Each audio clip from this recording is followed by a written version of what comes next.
think we're going to go with you guys. That's great. Awesome. Let me get the contract. One last thing. You're SOC 2 compliant, right? I've been in business for 14 years. I have a portfolio of companies that last year did over $250 million in aggregate revenue. And if I had to start over from scratch today, this is the most important concept to learn, right? And so I want to be clear, this is not a tactic, it's not a funnel, it's actually a ratio. And once you understand it, you'll never really see business the same way again. And the way I like to think about this is that there's a lot of people out, in the marketplace who talk about different methods. But what this is about a better model. And the thing is that methods expire. Methods are like one-trick ponies. Like you figure out a new DM hack, you figure out a new way to, get your content to go viral with a new hashtag. Whatever, right? Those are methods. Those are tiny tactics, but those change all the time. The things that endure are the models, it's the economics of the business itself, right? And so that is the engine that fuels everything. And so everyone likes to talk about marketing, content, branding, etc., but none of it matters if you run out of money. And so let's think about the number one rule of business is don't go out of business. And so what's the thing that prevents you from going out of business? Cash flow.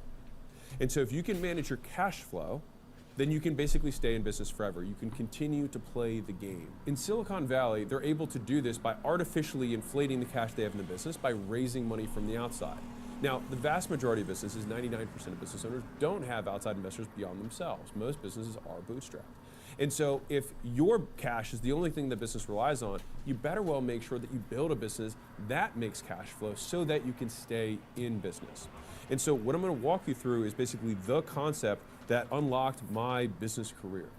So to illustrate the concept, I'm going to kind of tell you the tale of two businesses. And this tale is actually what I built my wealth off of this idea. So it made me a multi-deca millionaire, so maybe worth paying attention to. So when I entered the gym industry, they were running things, what they called LBOs, which is funny because in the M&A world, LBO is a leveraged buyout. But in the gym owner world, it was a low barrier offer, right? That's what it meant. Sometimes now people call it a low ticket offer. But they would go out, they would run these $21, 21-day programs, right? And this was kind of like industry standard. That's what everyone ran. So you get 21 bucks for 21 days, and then afterwards you try and convert them from $21 into a $99 per month membership, right? And this would take 21 days. Okay. What we came in to start doing is we ran 6-week challenges. And with our 6-week challenges, we would get $600 up front day one. And then we would sell another $200 of supplements within the next 48 hours. And then at week 3, we would get them to prepay for the year. And so we would get another $2,000. Now, of course, not every single person took every one of these upsells, but blended, we'd be looking somewhere in the neighborhood at $1,000-ish within basically the first 30 days. Now, look at the difference in economics between $21 in the first 30 days and $1,000. So if these two people or these two businesses are competing in the same marketplace, which is an auction of attention, quite literally when you're running ads, who do you think can outspend whom? This guy, by a mile. And so when we entered the space, our gyms that ran our model, not method, our model, didn't matter what advertising platform we were advertising on, could outspend the competition handily. So fundamentally, the business that can make more money from its customer than its competitors wins. And so because you make more money than your competitors off your customers, then it means you can spend more to acquire them. And if you can spend more, then it means you have a veritable monopoly over the attention. Because think about every one of these eyeballs has a little auction that's going on in real time every day. If I can outspend everybody in my market and I can actually have the ability to deliver on all of these customers, guess what I can do? I can buy up 100% of the advertising space and have a legal monopoly over that market. Because I can just outspend everybody. Now, it's not like I have some network effect or I'm pricing people out. It has nothing to do with that. If anything, I make more money from customers, so I can pay more to get them. I'm not undercutting them and doing competitive practices. It's the opposite. I'm competing by having a better model. And so these guys would lose money because for them, it would still cost them about $100 to get a customer. So you're like, wait a second, why would they pay $100 to make 21? This actually happens all the time in business. And then they'd get 1 out of 3 of these people to buy the $99 thing. And so it's really closer to $300 for them to get a $99 membership, which on average would stay 6 months. Not a very good business, but this is what the industry standard was. But for us, we're making $1,000 plus, and for us, if we had $300 and it cost us less because our offer was actually better, we were able to acquire and then continue to profit this whole period of time. So if you have these two businesses, if you're in business one, do you have a marketing budget? Of course you do, because you have to limit how much you're burning to get customers, because you're losing money getting them. So you have to say, okay, we're willing to spend, $4,000 and we're gonna get 40 people to buy our $21 thing. That's what we're willing to spend. And we're gonna wait until we get these people to add into our recurring revenue, and then we might be able to spend $5,000 next month. But we have to budget it. Now, in scenario 2 here, what is our marketing budget for this business? Well, if it costs you $100 to make 1,000, what's your budget? You spend as many dollars as you possibly can and keep those numbers. That's how you do it. And so this is what allowed me to bankroll the opening of each of my gym facilities when I had them beyond the first one, and to open all of them at full capacity on the first day, which is not common. And so basically, this is what it would look like. I would put $5,000 into a bank account and I would sign a lease. And then I would start running ads for $100 a day. From those $100 a day of ads, I would get 10 leads. From those 10 leads, I knew that I was going to close 2 of those leads. From those 2 leads, I knew that I was going to get, let's call it $600 each. So I was getting $1,200 immediately from the $100 that I spent earlier that day. Now, what's going to happen to my bank account? Well, I was at $4,900, but now I have $1,200 more. So now my $4,900 becomes $6,100, and I repeat the cycle again tomorrow. Now, if I did this every day, then I would make an extra, call it $30,000 in profit month 1. But I was a sneaky guy, and so instead of spending $100, I would spend $500 every day. And then with that money, there were some inefficiencies that happened. Sometimes lead costs went up, et cetera. But I would usually be able to generate upwards of $100,000 in sales within that period of time from one gym. And so with that $100,000, guess what it cost to open a gym? A little bit less than $100,000. And so I was able to finance the opening of each of my gyms by putting $5,000 into the bank account, running through this black box, and then getting $100,000 on the other side in that first month.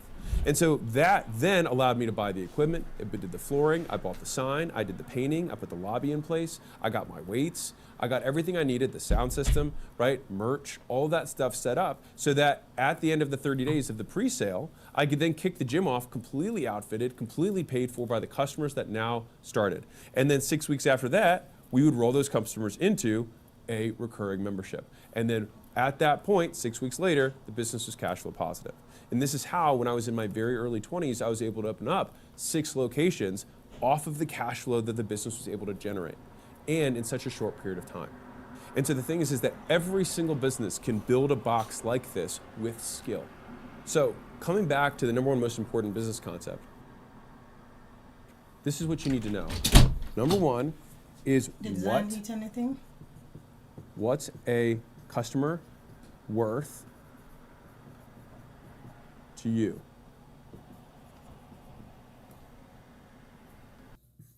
Over 30 days. Now, the reason I limit it to 30 days is because that's typically as long as most small businesses can handle from a cash flow perspective, as in like you're willing to pay money, wait 30 days to get it back. That's also because that's the interest-free time period where people will give you money for no interest. Credit cards are interest-free for the first 30 days. And so you basically are limited by your ability to get credit if you actually had no money. But if you do have some money, then still you want to recover it back within the first 30 days. That's a rule of thumb.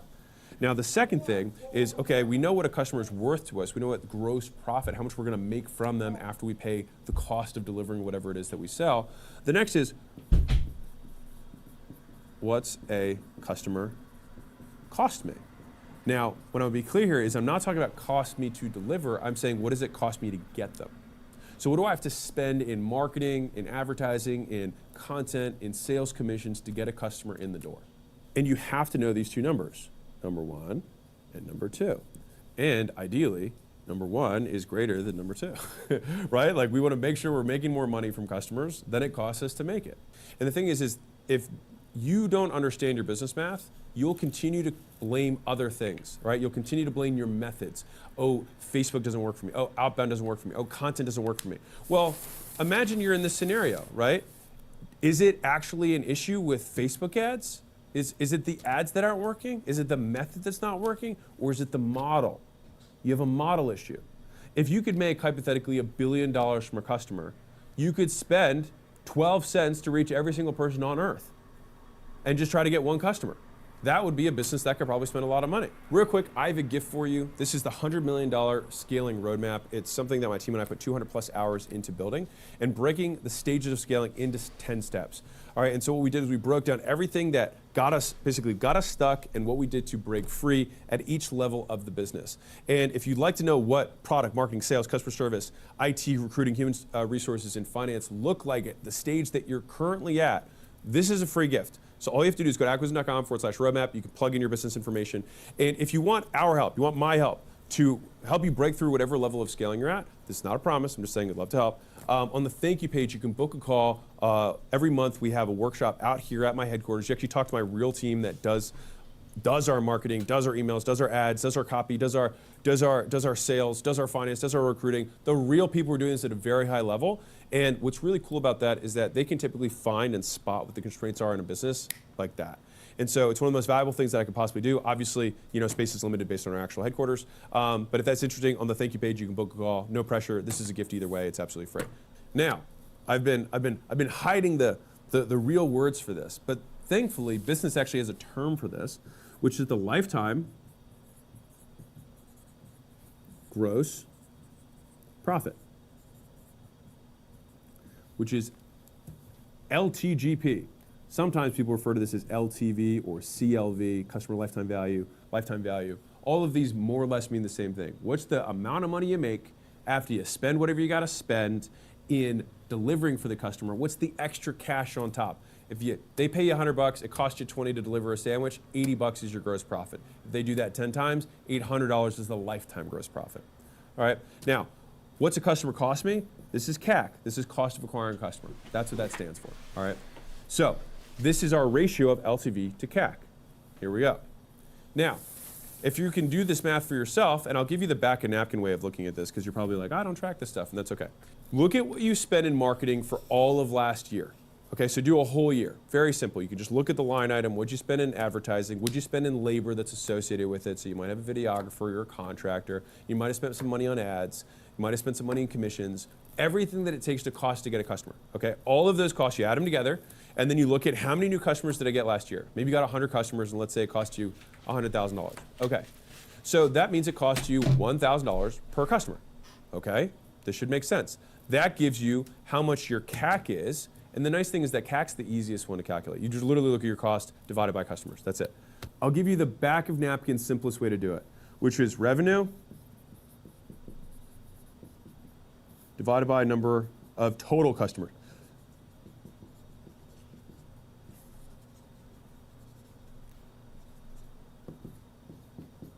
Now, I want to be clear. This is going to give us our lifetime revenue. We still have to look at our gross profit here. So we would just multiply that number by gross profits. And if you're not sure what your gross profits are, if it costs you $20 to make a sandwich and you charge $100, then your gross profit is 80, meaning 80%. All right, so you'd multiply that number by 80%, and that's what your lifetime gross profit's gonna be. So I'll also give you the simplest way to do gross profit. So I'm giving you the back of napkin, quick and dirty ways, but you know what's interesting that I found is that the back of napkin way, when you do it over an extended period of time, tends to be the most accurate because you don't have these good months and bad months. It actually gives you a more accurate picture of your business, all right? So the way you do it is you look at total costs of goods, which some people call COGS, all right? Or cost of delivery if you have a service. So it's like if you have a bunch of reps and you have some software that you use to deliver, or you've got some contractors that you deliver some stuff, whatever it costs you to deliver for all customers for the whole year, divided by number of customers. That's it. So that'll give you what your cost per customer is. And so if we then take our lifetime revenue, subtract our cost per customer, then we'll get our lifetime value, all right, which is the gross profit per customer. And that's like a very real way of doing that. So we have, two variable simple divisions with some simple subtraction, all right? So this is not intimidating math. And if this intimidates you, I would encourage you to get over it. Because this is third grade math. I don't know when they teach multiplication division, but I think it's around 3rd grade. All right, it's not a lot, okay? Like, you can do this. Like, literally all you have to do is just add up the line item at the end of your bookkeeping, because your bookkeeper probably does this. Just look at your advertising total, look at your sales commission total, look at your payroll total for everything else that's not marketing and sales related.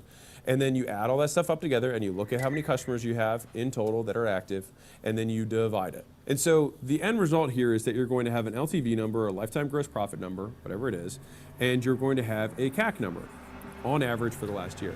Now, ideally, you want the ratio between these numbers to be as big as possible. Now, you love building high-performing websites, but you don't love having to chase clients down for content, coding plugins, or endlessly switching between tools. What if you could work without the grind? With Duda's AI stack, you can. Upload your client brief to generate a personalized website. Then, share that site with your client without ever leaving the platform. Elevate it by generating custom functionality on the fly. No heavy coding or plugins necessary. Instead of busy work, now you can just skip to the good part. Finally, AI where you want it, when you need it, every step of the way. From SEO to full site generation, discover Duda's full AI stack at duda.co.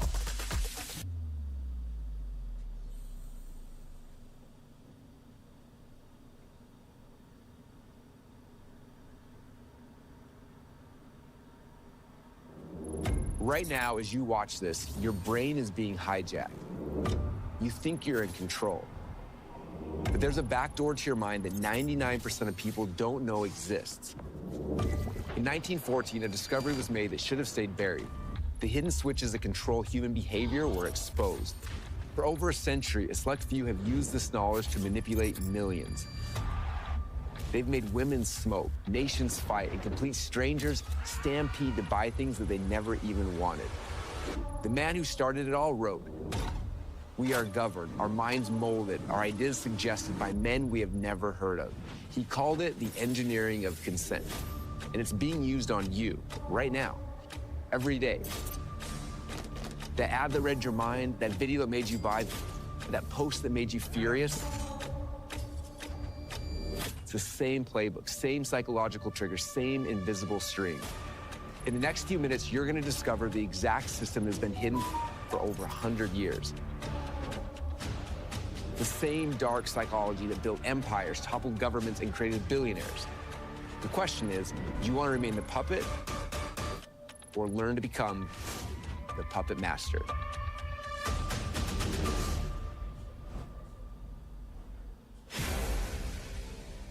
So here it is, the paradox that changed everything. The same psychological discoveries meant to heal individuals were later weaponized to sway nations, sell cigarettes, and to make those who knew these dark arts of propaganda rich. Sigmund Freud identified the unconscious mind as the actual force that drives human behavior. He developed these concepts to heal patients, while his nephew, Edward Bernays, took those very same ideas and then used them to manipulate the masses. Before Bernays, people only bought what they needed. After Bernays, they bought what they desired. He discovered that by appealing to emotions rather than logic, you could persuade a nation to fight in a war it didn't agree with, convince women that smoking was an act of independence, and use Freud's discoveries as a tool for mass manipulation. Freud was horrified by how his work was being used, yet Bernays pressed on, believing that managing the irrational herd was the key to control. This moral ambiguity is the heartbeat of our story. In this video you're about to watch, we're going to unravel the dark lineage and show you these same tactics, when used ethically, can become the most powerful weapon in your online business. In this video, you'll discover how you can harness the stolen science to turn strangers into raving customers. In Vienna in 1914, Europe was descending into the bloodiest war in human history. Sigmund Freud watched in horror as millions of civilized men turned into savage killers overnight. But this carnage confirmed what he'd been warning about for years, that beneath the surface of every human being lurk dangerous, primitive forces, sexual and aggressive drives from our animal past that we desperately repressed, because if we ever broke free, civilization would collapse into chaos. Freud saw the war as proof that he was right. Governments had unleashed humanity's unconscious demons, and nobody knew how to put them back. Meanwhile, across the Atlantic, Freud's nephew, Edward Bernays, was living a completely different life. He was a small-time press agent promoting opera singers and circus acts in New York. Bernays kept in touch with his famous uncle and even vacationed with him in the Alps. But he was nobody special, just another hustler trying to make it in America.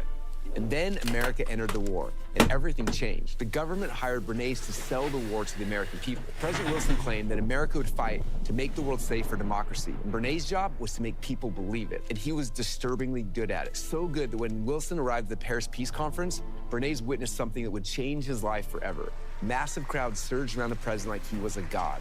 The propaganda had worked so well, Bernays had turned a politician into a messiah.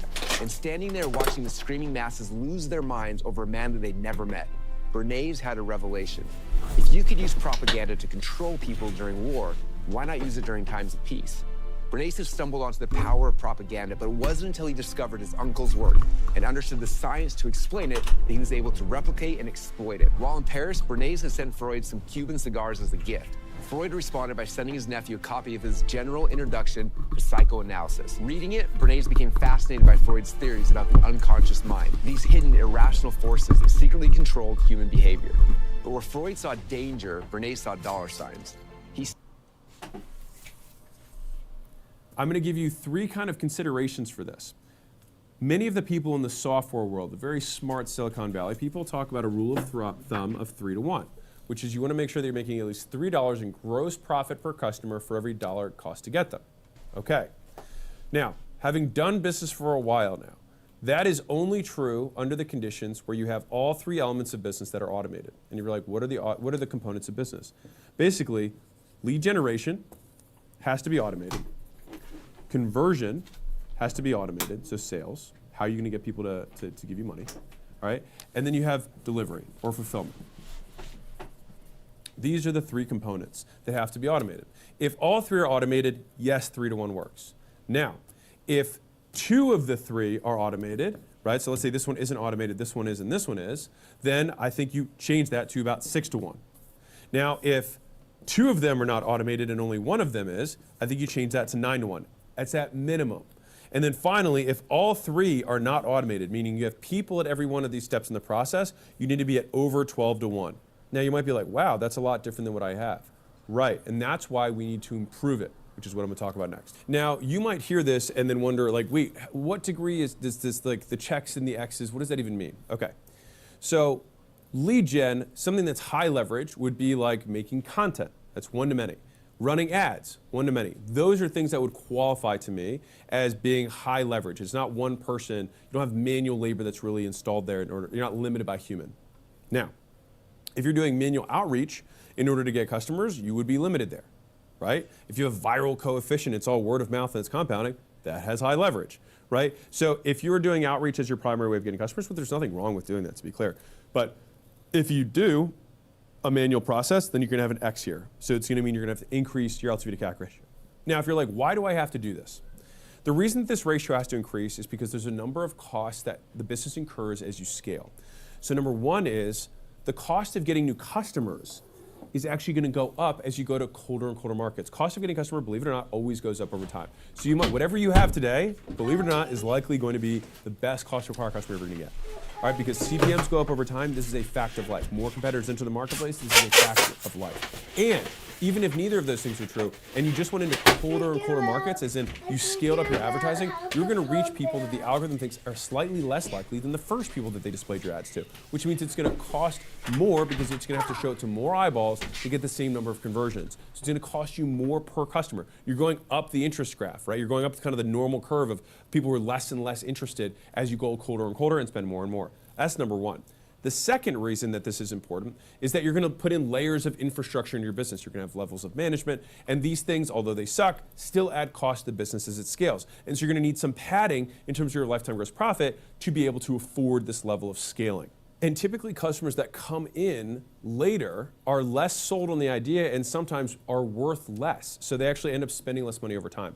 And so all of these reasons kind of compound together. And the last one, which is so important when it comes to this X mark, is that when you have people in every one of these processes, whenever you hit a point of kind of saturation, you've hit the capacity of, let's say, your sales team. Let's say you've got 5 guys that are proficient, they do well.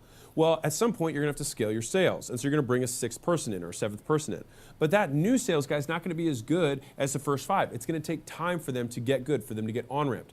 Same thing when it comes to marketing. You're going to have a new marketer who's going to come in. He's not going to be as good at making content. He's going to have to get reps. Same thing on delivery. You might have some star account reps on the back end that do some level of service delivery, and you have to bring somebody else up to speed. But the thing is the business has to incur that cost immediately day one and doesn't always get the return on that for a few months. And so if you're at 3 to 1, and then you have these, all of a sudden, imagine this, you're at 3 to 1, but then you have to bring in a new marketer, you have to bring in new salespeople, and you have to bring in new account reps. Well, all of your metrics are going to suffer, which means all of a sudden you're going to go from barely being profitable to probably not being profitable at all. And so we have to have these increases for each level of manual that enters the business in terms of manual labor, so that we have padding and cushion for cash flow in order to scale. Because the number one rule of business is you can stay in business as long as you got money. That's the rule. And so we have to make sure our economics of the business support the fact that we're going to have inefficiencies as we scale, and it's going to be lumpy, right? We have to bring in a whole bunch of new sales guys, our conversion rates are going to tank, but we have to have the business economics, the model to support that. Because if the only way your business works is that you're selling, you're never going to scale.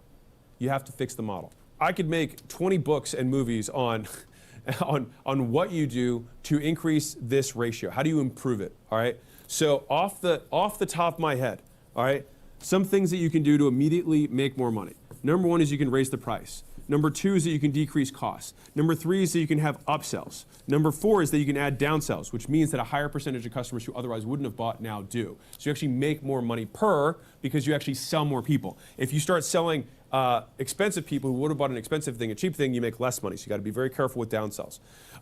You can add in financing. All right, this is something that pulls cash forward. Again, this is from a cash flow perspective. You can change the terms of how you collect payment. You can say, you know what, you can have a payment plan and you can pay as long as you want, but we don't start working until you pay off everything, right? There are different ways that we can structure these things so that we can front load the cash in the business. You can also have cross sells, which means that you sell them something different. Rather than higher quality or more of something, you actually sell something different. You sell a burger with fries rather than a bigger burger or a better burger, right? And as I'm going through these things, you should absolutely know how to be able to apply this to any business, all right? So if I have, let's say we'll take this book, all right? So if I wanted to run through this, I could raise the price of my book, I could buy in larger economies of scale to decrease the cost of the book, or I could figure out what I could do from a shipping perspective to negotiate better rates on my shipping. I could have maybe AI support so that I don't have to have as many people to manage kind of shipping issues. I could upsell a nicer version of this book. So instead of being a digital book, I could upsell a hard version of this book, or I could give you audio and hard copy and ebook version of this book. If I wanted to cross-sell, I would sell a second book that was different than the original book. If I needed financing, which you hope that people don't need financing for a book, but I could introduce financing so that people could pay for this book up front. And so all of these different, and if I have the downsell here is the reverse of the upsell. If people can't afford my hardback, then I say, why don't you have one of my digital copies, which is cheaper? All right, and so every business, you should be able to, on the top of your head, think of ways to apply this. I'm gonna do this again because I think it's worth doing. All right, what is this? This is a table, all right? So I can increase the price of my table, I can decrease the cost of manufacturing this table, I can upsell a higher quality table, so I can say, hey, let's make this marble, right? Or I can downsell a wood or plastic version.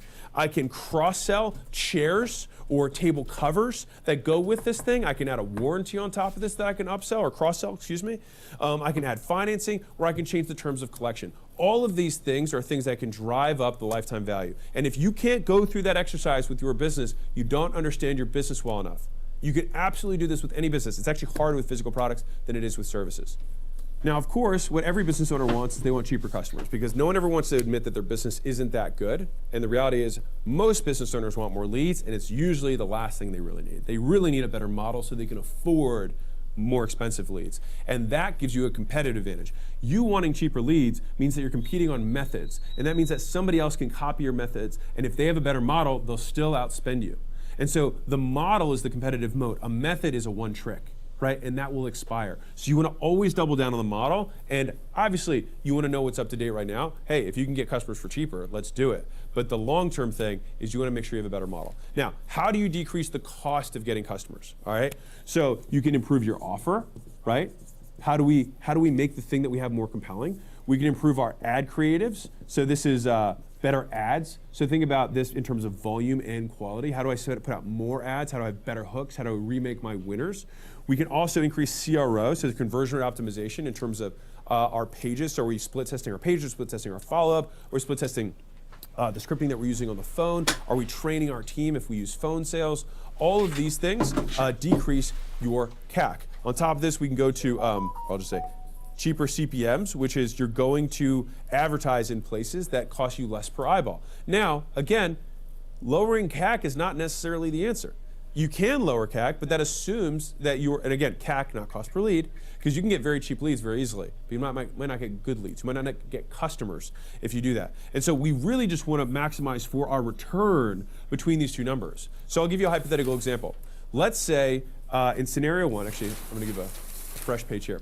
So let's say scenario one, LTV is $5,000, and CAC is $500. And let's say scenario two, LTV is $1,000, and CAC is $200. Which business would you rather have?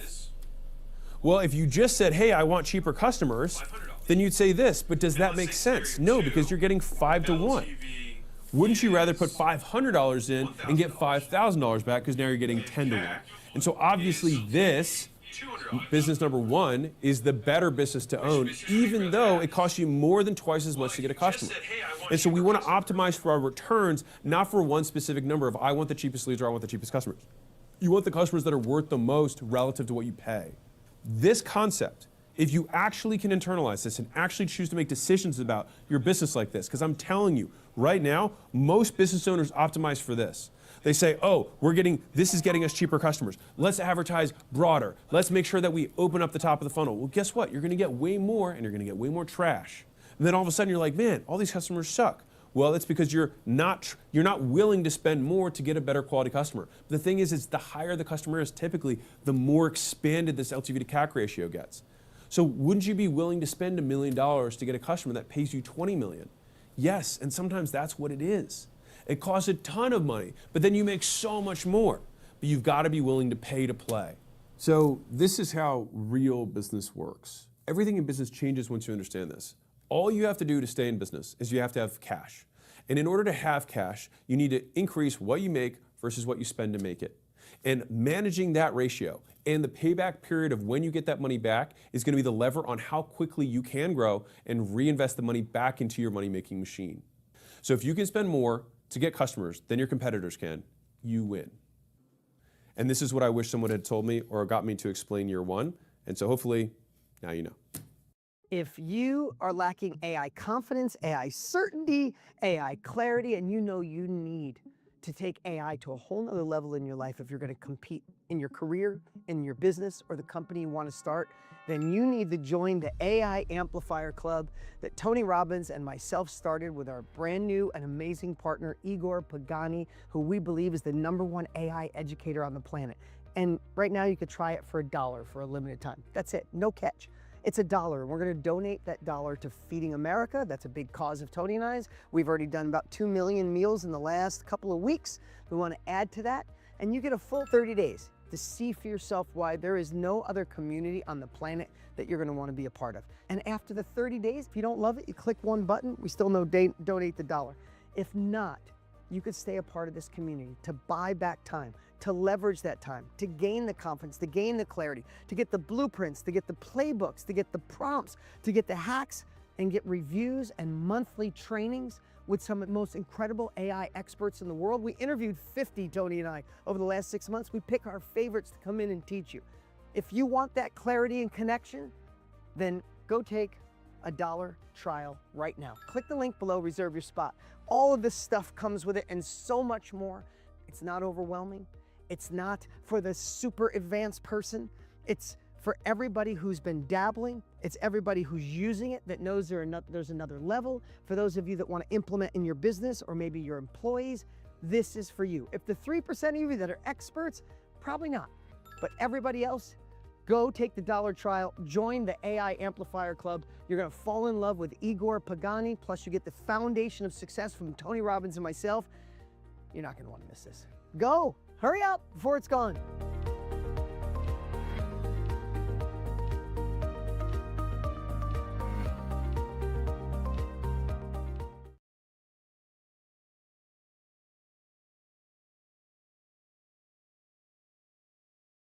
Imagine being able to build an app with your name on it, just by thinking about it.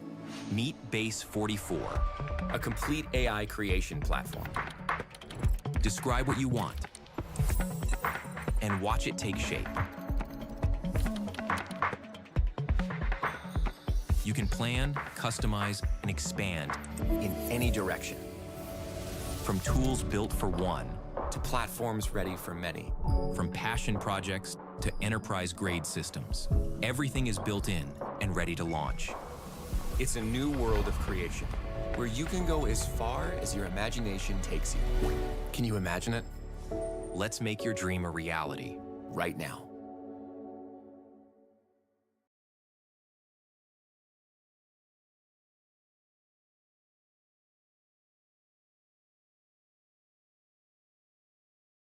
Breaking update regarding the president and Marco Rubio. They both spoke to the media earlier today and provided clarity on what actually led up to executing these airstrikes on Iran. Now, obviously, this comes as Democrats continue to claim that what the president is doing is illegal.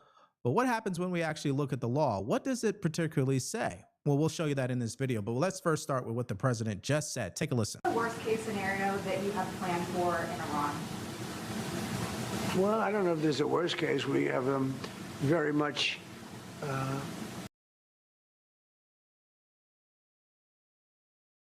I am good at only one thing, business. For the last 30 years, I built 19 companies and invested in 78 startups. People ask me every day to be their mentor and to help them. And they've even offered me £10,000 to help them just for one day in business. I don't want to charge people for help. I want to give you the knowledge for free. And today, I'm going to give you everything you need to start a business, to grow a business, to maintain a business, and to sell a business. But if you can't stay on this video for 5 minutes without clicking off, I've got some news for you. You're probably not going to make it. I'm now going to list all the things I'm going to go through in the next 45 minutes to change your mindset, give you the tools you need to be successful, and hopefully create new pathways in your brain that give you the chance to be successful. The very thing that the education system does not want you to be is free. Working for yourself, controlling your own destiny. So today we're going to cover how to start a business with no money, how to win and the secret to it all in business, how to lose, important, how to do a mind map, which is much better than a business plan, much more liquid, how to find purpose, very important, to motivate you to get up in the morning, to motivate your team to get up in the morning, and to motivate customers to want to work with you, how to find a co-founder, something that I personally believe is like having a relationship partnership. It can change everything if you have the right co-founder and can give you that accountability that we all need. How to sell, everybody can sell. There's no such thing as people that are good at selling and people that aren't good at selling. They're just people that haven't been taught the system of selling. Everyone can sell, everyone must learn to sell. It is the key to unlocking freedom. How to market your business, how to PR yourself and your business, how to get an investor, and I'll go through many different ways around that subject. You can get an investor. How to get sponsors, often an untapped secret source to making a business grow without needing an investor. So we'll get into that. How to build a company brand, because I honestly think value comes from building a brand, not a business. And we'll go into what a brand is and how to build one. How to build personal brand, which in this day and age, without doubt, is vital. You can't really build a company today without having a personal brand. And I'll get into personal brand on a public stage and personal brand within your industry. How to hire, how to grow, how to build, how to go global, which is easier than it sounds and probably very important so you're not stuck in one market and leaving yourself vulnerable. How to get a mentor, there is a way to do it and nearly nobody does it. And how to avoid big mistakes, but accept luck into your life. Make luck happen in your life. And finally, how equity works and how to sell your business. At the end of this video, you will know everything that's taken me 35 years to know. You will be changed if you watch this video, and I promise you at the end of it, it will cost you nothing and you'll never regret it. How to start. Now, most people tell you to start a business when you have an idea. That's not where a business starts. A business starts with a feeling, an instinct that perhaps you need to make a change, and then applying yourself to learning what is the best way to build something that you love. Now, everybody tells me that starting a business is filling a market gap or finding a niche.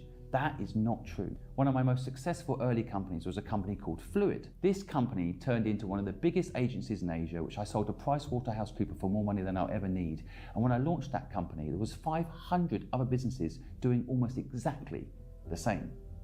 So how did I manage to win? I didn't have an original idea like everybody tells you you've got to have to start a business. You don't start with an original idea. You start with what. I'm the greatest sales rep ever! That sounds a bit exaggerated. I just closed the biggest deal of the year using Monday CRM. You like doing. Now, I love helping businesses and people succeed. I love marketing. I could spend all day long studying and understanding marketing. Every time someone launches a new business, I want to understand how they made it successful. I'm obsessed. I enjoy it. It's my hobby.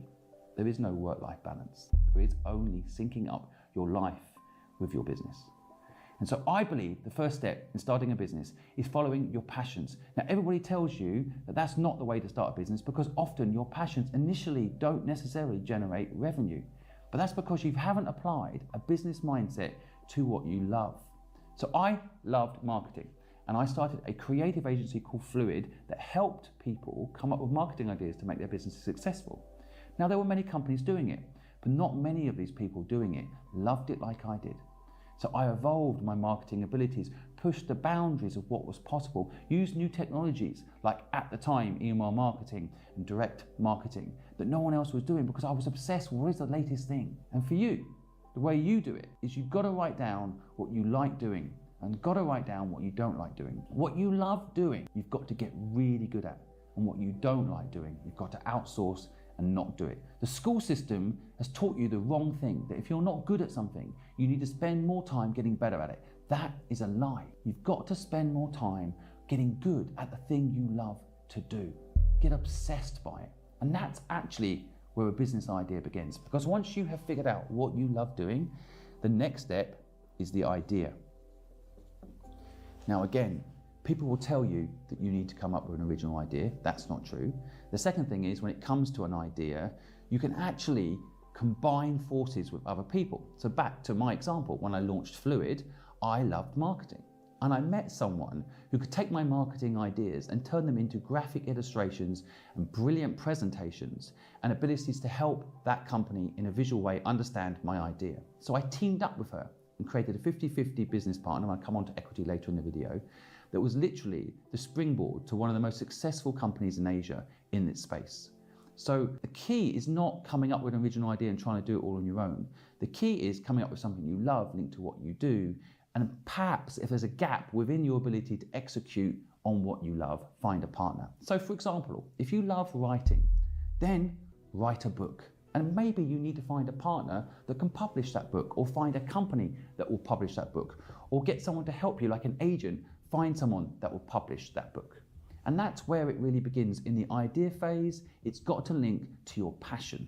And I'll come on to purpose later, but it's key. You won't be able to follow through and probably won't be successful if you're not willing to do the thing that you're doing more often and all the time compared to other people. So you figured out what you love doing, and now you have an idea. Now, the idea itself can evolve. From my point of view, when I started what I'm doing today, which is a platform to help you for free, the first thing I did was, in fact, a podcast. So the step after idea is step one, execution. And execution involves what is the first thing you can do to make your business idea come to life. And for me, in my example, it was a podcast. But for you, it might be a blog.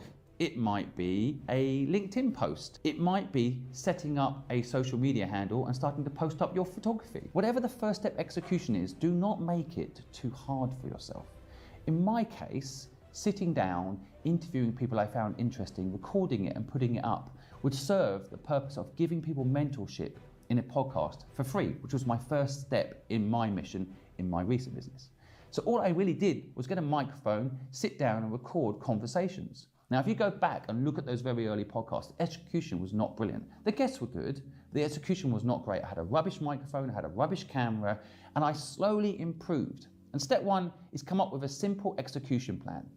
Step two in starting a business is consider where the revenue is going to come from. Now, some people say you need this within the idea phase. And yes, you can put it within the idea phase, but sometimes revenue doesn't actually make itself clear until you start. So an example, if you're a photographer and you think you're going to make your money charging by the hour for your photography skills, you're probably limiting yourself, right?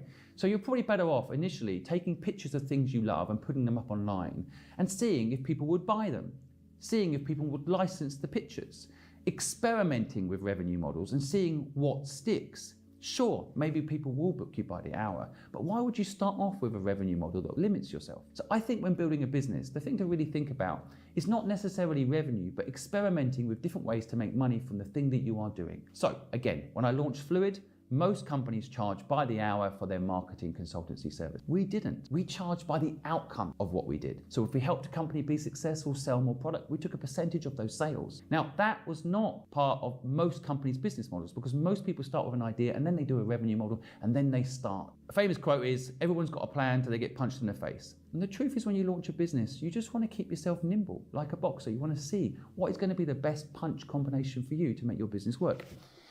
If you're from Canada and you have over $10,000 of debt, credit cards, payday loans, lines of credit that you can't pay off or get to zero, don't worry, you're not alone. Within 48 hours, you could be eligible to get rid of up to 80% of those debts. All you have to do is apply to check if you're eligible. Click the link below right now, fill out the quick survey, and that's it. You could be on your way to financial freedom.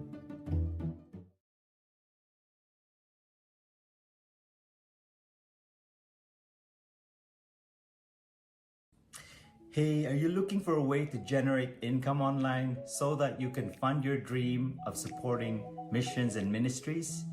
In this video, let me share with you how I was able to fund feeding programs in the Philippines for poor children and sponsor missionaries through my online business. Hi, my name is Dexter. I'm based out of Calgary, Alberta, Canada. I'm a father of 2 kids, an IT professional by trade, and an online business coach.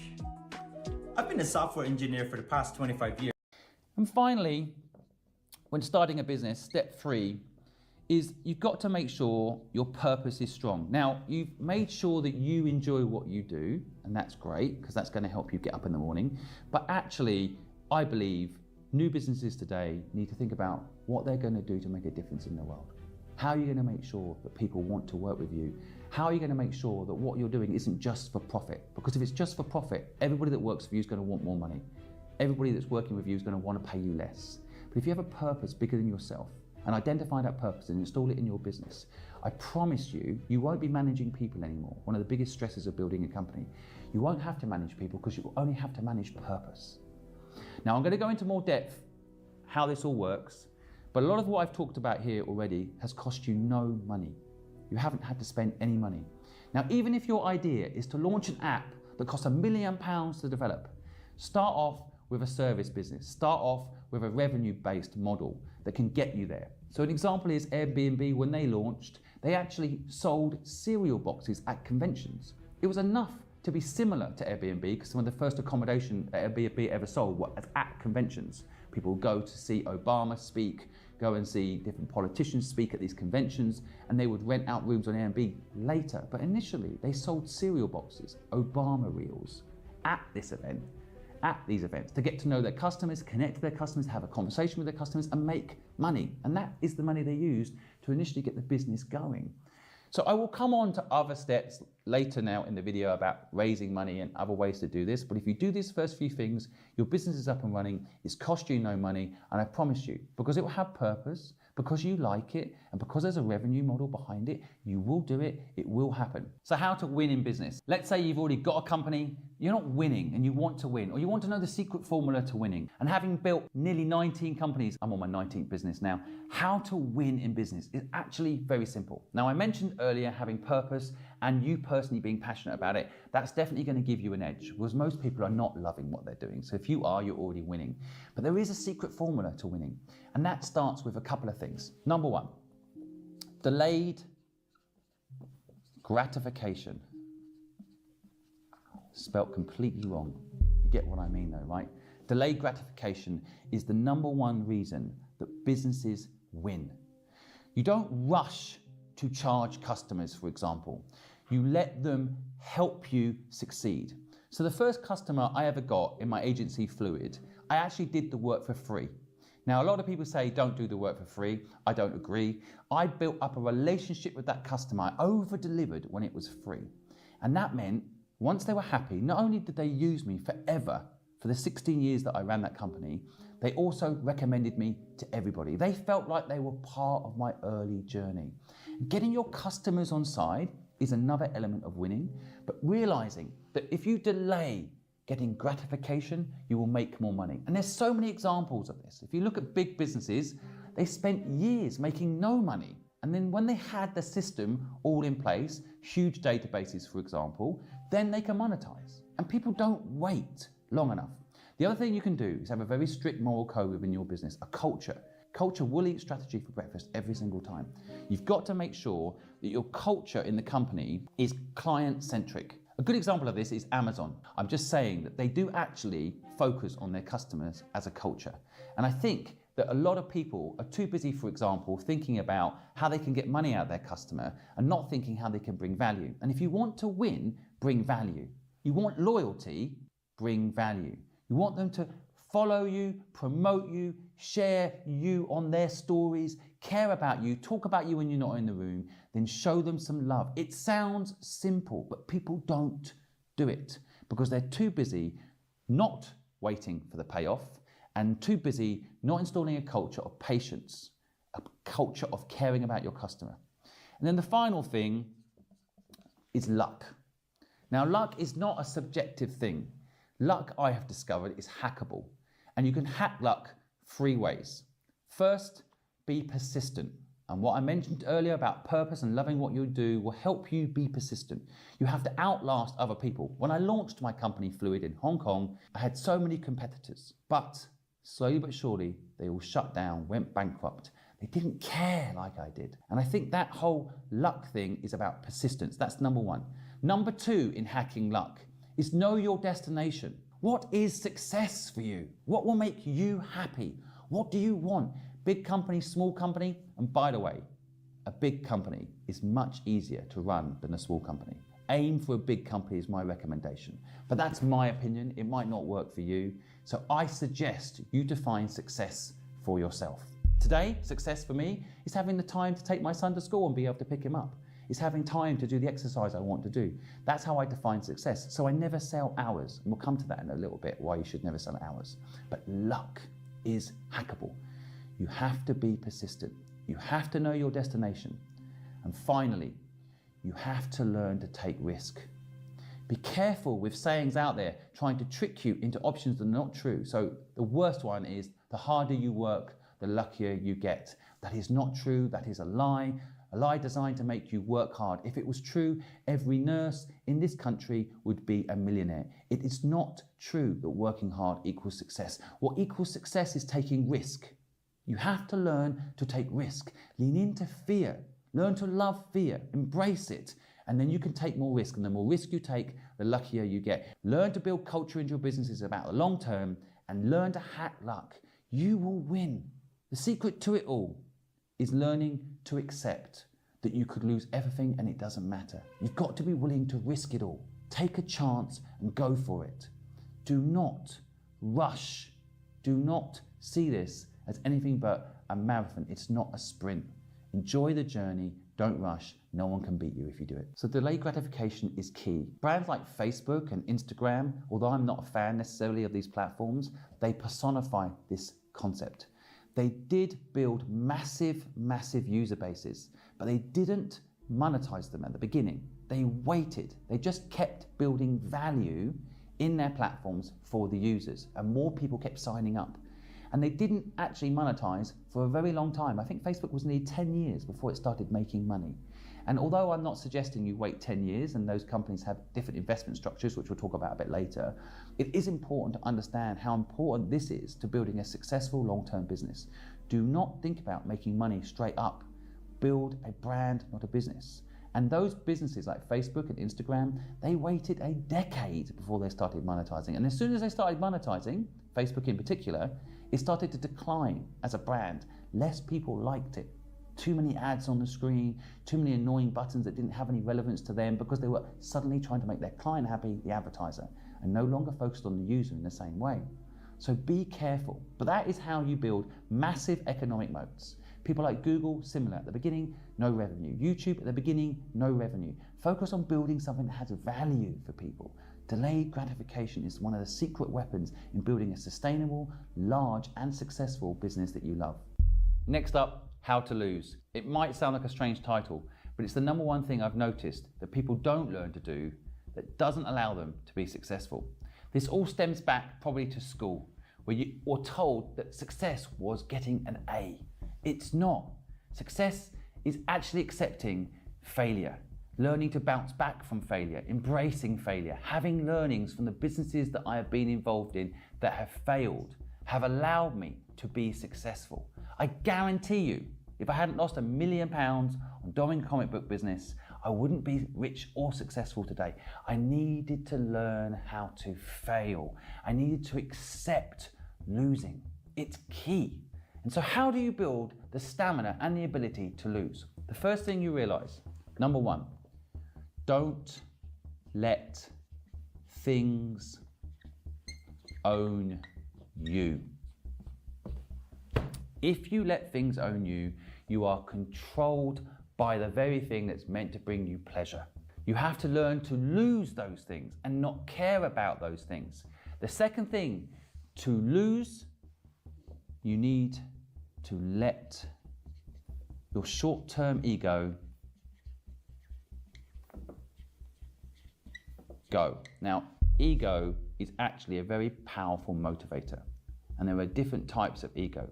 The ego I'm talking about here is driving around in the right car to give an image to people that don't care about you that you are successful. Do not worry about this. Learn to enjoy looking like you're a loser. Let people underestimate you. It is so powerful to be underestimated by your competition, even by your customers, because if they think you can't deliver and you do, then brilliant.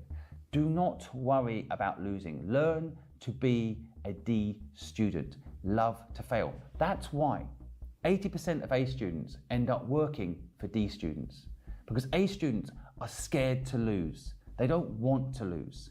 They always want to get an A. They always want to be seen as the smartest person in the room. Don't worry about it.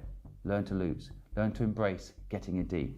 And getting a D in business means take your time. You're applying for tech jobs and every listing says SQL required. Want to accelerate? Don't let someone else decide whether or not you're successful or not. Do not let anybody else tell you how to do things. And ironically, power up your ego in a different way, an internal ego that tells you you're not a loser. You know where you're going. No matter what people judge you based on the car that you're driving or where you're living or what you do with your day, don't let them decide that you're a loser. Let them think whatever they want. Learn to love losing. Learn to embrace failure. I promise you, if you think that the worst is if you try something and you lose everything, it doesn't matter, you can go again, you will succeed. I guarantee it. Next up, I want to teach you something practical. How to do a mind map. So many people teach you in business to do a business plan. Forget that shit. There is no use for a business plan. What you want to do is map out where your business could go, how it could go, and understand the different directions in which to take your business. And I'm going to go through how to do a mind map next. Now, I have never seen anyone teach anybody how to do a mind map. And the reason I think that no one teaches this is because there's no template to sell you. There's no product to sell you around. A business plan has a million ways to make money out of you. And none of it works. These business plan things actually kill companies. I've seen people write up massive business plans, stick to it, and die. A mind map, however, will cost you nothing to do and actually leaves you nimble and free to explore where the business can go. And it's so simple. It starts in the middle with your hobby. Whatever that is, what you love to do. Second part of a mind map is the business. I can't spell, but don't judge me for that. Luckily, I know what I'm doing in business. What is the business? So what is your hobby? What do you love to do? And ideally, it now links to the business. Now, with the business, and I'm going to use my company as an example, hopefully it translates into what maybe your idea is. But in my business, which is what we call Free Humanity, the name probably gives it away, what we want to do. We want people to be free, to do what they love. So within Free Humanity, this is what I did when I first started the business 4 years ago. I looked at different ways that I can make the business work. So off here, I wrote podcast. Right? Actually, as I mentioned earlier, this is one of the first things I actually did. So from a podcast, what comes off it? Well, I built a network. Right? I'm now doing a mind map of something I actually have already done to illustrate how a mind map works when you're building out a business of value. So one of the benefits of doing a podcast was a network. In my case, I managed to interview over 200 of the world's most successful entrepreneurs, which are now part of my life and help me with what I'm doing, help you on helpbank.com. That was one of my ambitions, and it was on my mind map network. The second thing was brands. I realized if I did a podcast, I could probably make revenue from brands. Now, with a mind map, you can get bigger and bigger and bigger with mind maps. There's no stopping how big a mind map can get. Just like your brain is infinite in its ability to think, a mind map is also infinite. And when I wrote the original mind map out for my business, I thought brands, and then I started listing them. So in my case, GoDaddy, Tide Banking, Adobe. These were brands that I felt were a fit with what I wanted to do. Give people the ability to start their own business, be free, do what they love. So I listed out all the brands that I could work with. I also listed in my original mind map, and I didn't do it at the beginning, but it ended up becoming part of what I did, was an app. And an app that would focus on free help for people. Now at the time, I didn't have the name that I now have, which is helpbank.com, but I knew that I needed to build a scalable way of giving people knowledge. Now what I didn't know back then that I know now, a quick bit of insight, is that app is overused as a word. It's actually not an app that you need to build at the beginning for most platforms. You need to build a web-based platform. Why? Well, if you build an app, you have to go in the App Store or in the Google Play Store. You get restricted by one of those two locations. So people that have a Samsung phone can't access the Apple Store to download your app. Why would you, when you launch something, restrict people from getting access to it? Plus, if it's web-based, people can just log in straight from a web browser, any web browser. That aside, I realized in my early days, I needed to do an app. And from that, I would do free help. And from that, I would be able to connect the network that I built in the podcast to the free help. So the people that I'd interviewed in the podcast, the knowledge that I was capturing in their case, I could connect now, that network being built via the podcast, to the help on the platform. This is how it's actually played out. The next thing I spent time thinking about was team. And on a mind map, I thought about who I actually need. Now, because I knew I was going to do a podcast, I knew that I needed an editor. But I also know my weaknesses, so I know I need an accountant, someone who's going to take care of the admin. These are things that I don't enjoy doing, so I know what to do. But I also realized with the network that I'd built through the podcast that I could have partners. So it's not just employees, but partners I could link to the team. Again, working with the people that I'd spoken to on the podcast, I could connect them. The people that were going to work on the app, I could connect them. Although they're not necessarily on my payroll, they are people that perhaps are connected to my mission, want to help people, and they can become part of my extended team. Now, within the team structure, I can also start thinking about things like if I have an editor, maybe that editor hires editors, or I hire editors, but you can start breaking down what you actually need within your team. Right now, as a mind map, you start, in my opinion, with what your hobbies are, what you enjoy doing. You're then building a business around it, and then you're thinking about different things that this business is going to need. You, just you, building your app on base 44. Describe it. And it's real. One thought leads to more thoughts. Layer by layer, taking shape. When you need your tools, bring them in. They just click. Okay, kick it up a notch. Create something smarter, something powerful. Style counts, so give it your touch. Big or small. Next idea hits at 2 a.m. Of course it does. Keep building. Ask yourself, wait, I built this? Damn right. Base 44. Build it your way.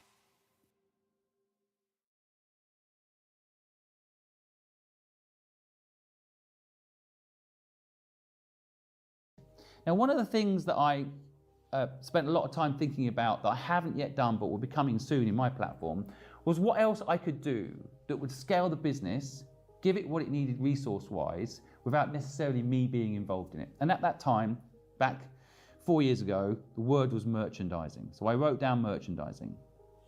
Now, I think it's actually evolved now. It's beyond merchandising. But from that, I wrote down, of course, what everyone was doing 4 years ago. T-shirts and caps, that sort of stuff, right? Stuff that, you know, maybe the word free humanity would look pretty cool on.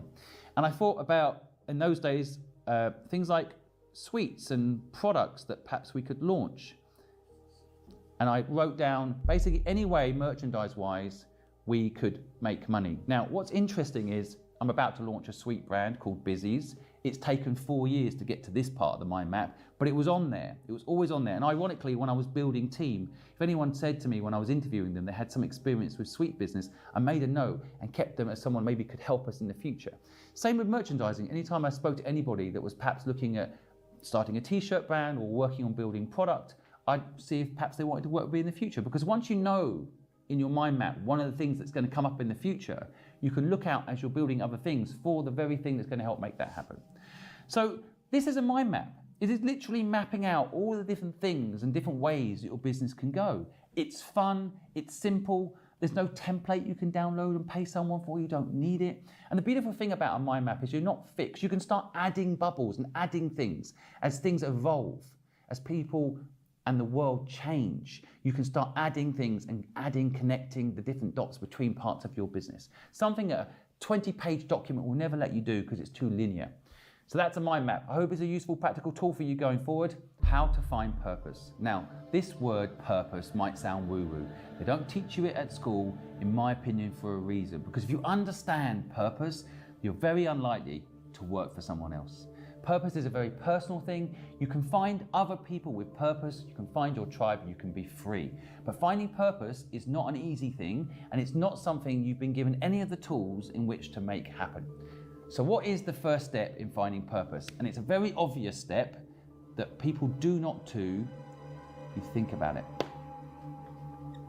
Now, the problem is, if you say you're thinking about purpose, people might laugh at you. Other people will try to throw silly jokes out there like 49, and they'll throw you off. Or purpose will get so complicated in your head, because you've not really thought about it before, you'll give up and go back to your old ways. You need to think about purpose. What is your purpose? We used to live in tribes of 5,000, and we used to work on a method called give without take, not give and take. We used to help each other because it would make our tribe better, not because we'd make money from it.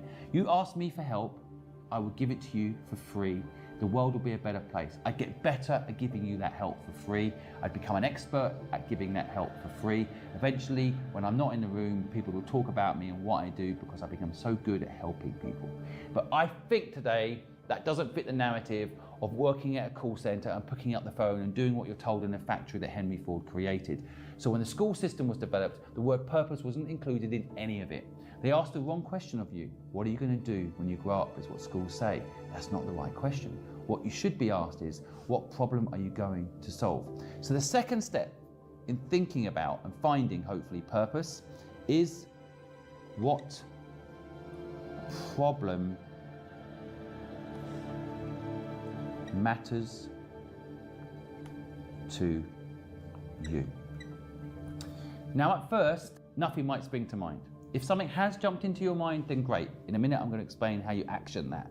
But if it hasn't jumped into your mind, start thinking about what problems have actually affected you, big or small. Now, it can be really simple, like the banks aren't open early enough for you, or the swimming pool you wanted to go to doesn't let you swim the time you want. It might sound silly, but you start thinking about problems that bother you, and your brain wakes up. The entrepreneur muscle in your brain that helps you figure out how to solve that problem. Now, it might be that the bank's not opening on time isn't a problem you're going to solve, but if your brain starts thinking about that problem and how it can solve it, you might begin to understand how to find purpose. The third thing you can do is start breaking down how to make your life and that purpose match. Now, matching what you do in your day and your actual purpose is often easier than you think. I've met hundreds and hundreds of people who tell me what their dream is, and it turns out that their dream is often just 3% difference from their existing life. You know, between chimpanzees and humans, and only 3% difference in the DNA. And often, for example, I met someone that wants to do their own catering business. They're working in someone else's catering business. They're just missing this video in their life to figure out how to turn what they feel is their purpose, to make cakes for someone and make them smile and own that business, into that business. They're just missing knowledge. They're also not realizing that actually their purpose is nearly there. In fact, I would argue that the system sometimes wants you to feel like you're getting enough satisfaction that you don't need to make a change. So in other words, if you are working for someone else baking cakes, even if they're not using the ingredients you would use, or they don't care about the customer the same way that you do, at least you are baking. But you've got to break free from this thinking. You've got to realize that if you're going to do your purpose, you have to learn what I said earlier, take risk, but most importantly, to truly know yourself. I once interviewed a billionaire on my podcast and I asked him, how did you build your intuition?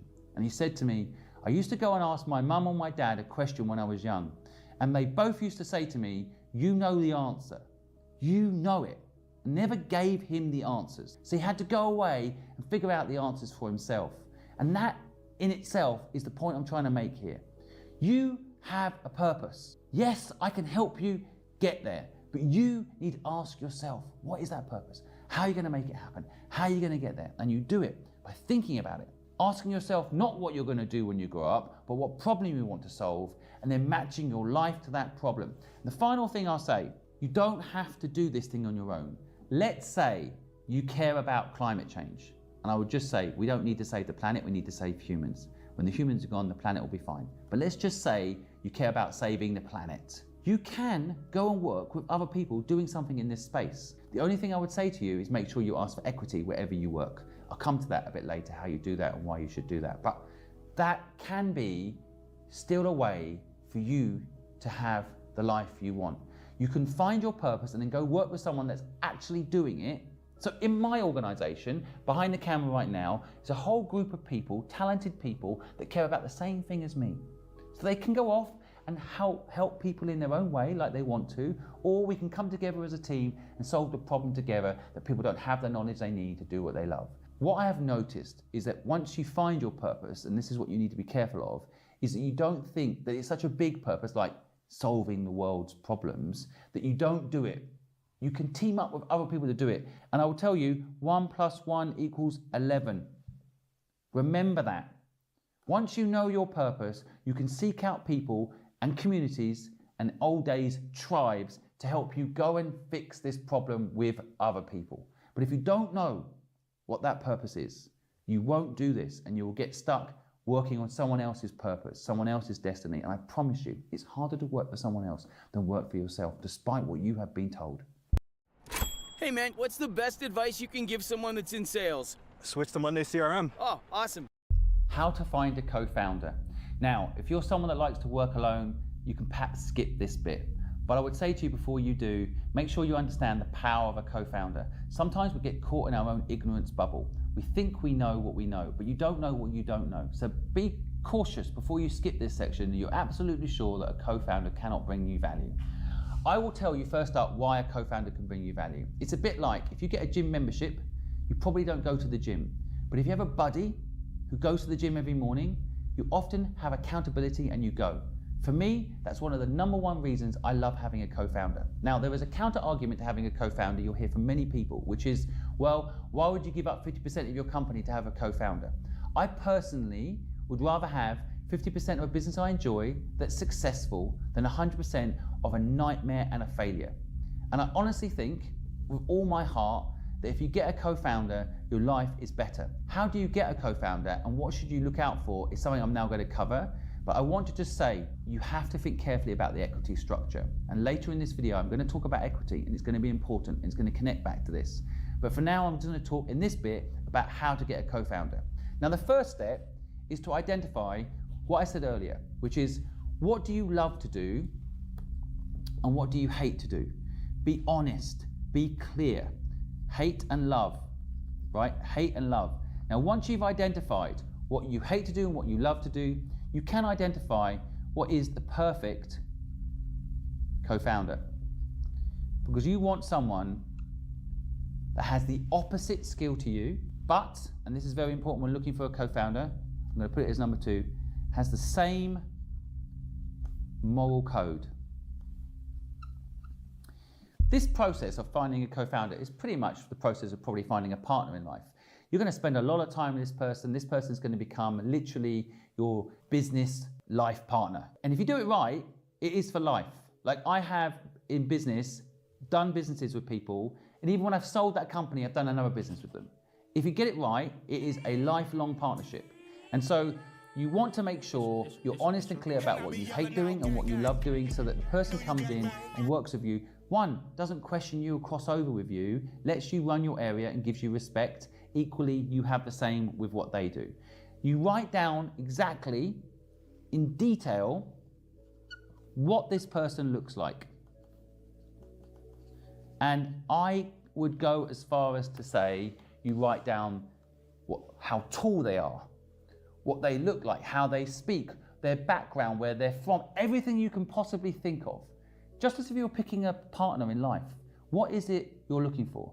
Write down every detail. The reason I say the more detailed you are with it, the more likely you are to manifest it. You aren't going to be looking out for something unless you make it very clear what you're looking for. I mean, it's the red car theory, right? If I suddenly tell you the words red car, you're probably going to see a lot of red cars. But if I don't mention red cars, you probably haven't seen one at all today. You have to list out what you want. So you've identified what you love doing and what you don't love doing. You've identified your own moral code. And moral code, I can go into it a little bit more. It's quite a complicated thing, but there is one quick hack on this I can give you. Whenever I'm trying to find out whether or not someone's good, I don't care about money. I care about reputation. So I don't want to accidentally end up working with someone that all they really care about is money, and I have this test to check. I will say to them, what if from this day until you're 70, so let's say you're 30 now, in the next 40 years, you'll have the most amazing life. 3 houses, 1 in New York, 1 in Hong Kong, 1 in London. Anywhere you go, people will love you, private jets, everything you need for the next 40 years. That's your life. And in 40 years' time, however, there is a catch. You'll get to 70, and then everyone will find out that you're a financial fraud, that you tricked people to get here, and that your life generally will be very different. People will look at you differently. Maybe then you'll die, and maybe it doesn't matter, but that's your life. Do you want to take the deal? I'm surprised how many people say yes. I would say 50-50. People say yes, they take that deal. They'll have 40 years of a good life for a bad reputation at the end. Be careful with people like that, is what happens in my brain, right? Because that is the Murdoch story. That is what Murdoch did. His son's committed suicide. His name is in the dirt. No one ever wants to hear that name again in their life, and a lot of people were hurt. So I use open questions and philosophy to figure out whether or not it's someone I want to work with, and you should do it too, because you don't want to be in partnership with someone that doesn't care in the same way that you care. I'm not here to judge what is right and what is wrong. I'm here to tell you how you can check that what's right for you aligns in your business, in your culture of your business, and more importantly, in your day-to-day personal life. So you've identified what you love and what you don't love. You've checked the moral code in every way you can of the person you want. You've drawn lines in the sand, what you're not willing to do, and you know what this person looks like. The final thing is Post-it. Now, Post-it is very simple. You start telling people you're looking for this person. You post it on LinkedIn. You post it everywhere. You ask people. You make it clear this is what you're looking for. You look out for it in cafes, when you're out having dinner, when you're at the supermarket. You look out for this person because they're out there. You just have to have your eyes wide open. Of course, You can go on helpbank.com and ask people if they know someone like this. You can use the tools around you to get what you need. But ultimately, you've now set yourself up with every chance of finding a co-founder. Now, you're going to have to sort out the equity structure and get that right. I'm going to come to that in a minute. But that is how you find a co-founder. And in my opinion, it's one of the most powerful things you can do to ensure success in your business. Next up, how to sell. Now, anybody can sell. It's a system, it's a philosophy, and anyone can do it. I don't care your background. You can be an introvert. You can still sell and understand the systems of selling. And if you are presently selling, I promise you, you are missing a few tricks that I'm going to try and help you with now. First up, how to sell is not what you have been taught. It is not, here's my product, this is how much it is, and this is what it does. The first thing in sales that you need to learn, and the number one thing I learned through the hard way of doing it, is sell the sizzle, not the steak. My work is easy because I use ClickUp. Here's how I keep track of all my tasks. I start by brain dumping everything I need to get done in a list.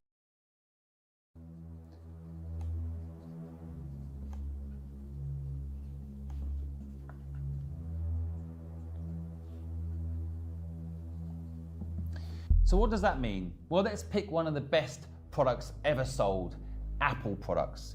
Steve Jobs used to always set up events where he'd invite 3,500 people into a room, all the right tech reporters, all the right people, and he would then present to them the sizzle.